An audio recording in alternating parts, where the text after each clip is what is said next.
un autre salaire de la part de la femme de Potiphar. C'est-à-dire chaque fin du mois.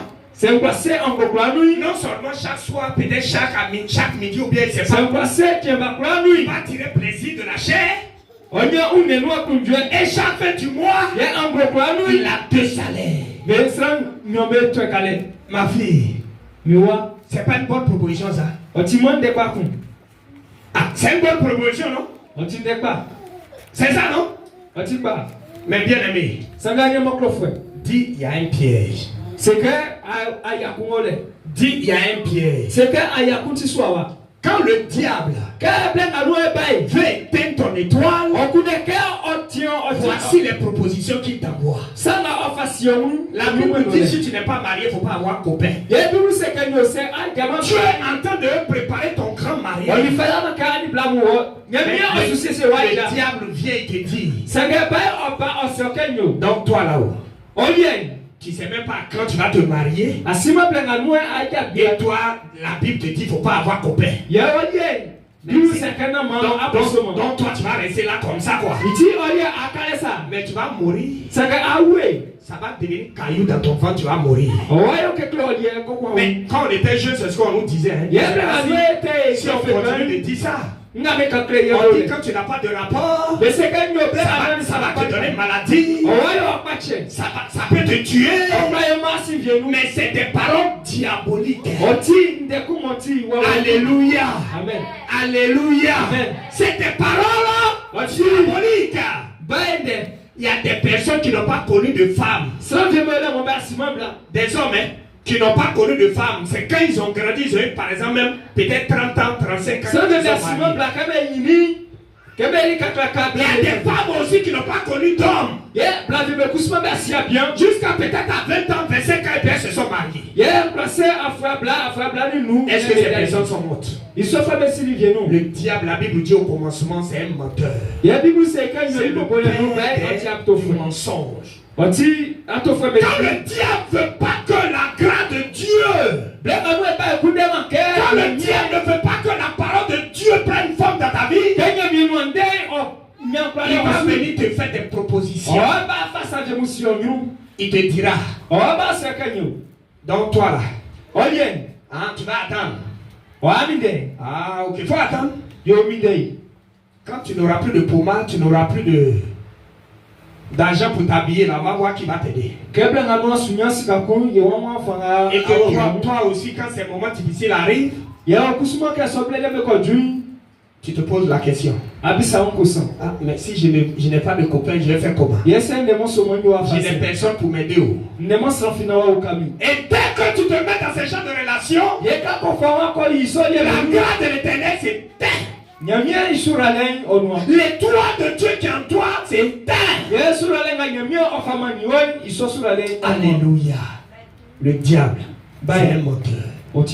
Mais la Bible dit Joseph a dit à ses femmes, moi je ne ferai pas. Je ne veux pas pécher contre mon Dieu. Joseph est resté fidèle à son Dieu. Et la Bible me dit, à cause de sa fidélité à Dieu, Joseph est devenu premier ministre dans un pays étranger.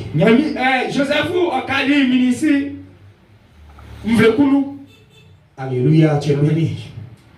Joseph est devenu premier ministre dans un pays étranger. Pourquoi? Parce qu'il est resté fidèle à Dieu, peuple de Dieu. Dieu n'a pas parlé sur la vie de Joseph quand il était bébé. Est-ce que quand il a grandi, cela ne s'est pas réalisé? Pourquoi c'est à ton tour ça ne va pas se réaliser? Pourquoi à ton tour cela ne va pas se réaliser? Dieu est fidèle. La Bible dit il n'est pas un homme pour mentir. S'il a dit que tu seras élevé, tu seras élevé. Aujourd'hui, quand je traverse des moments difficiles, je suis un être humain.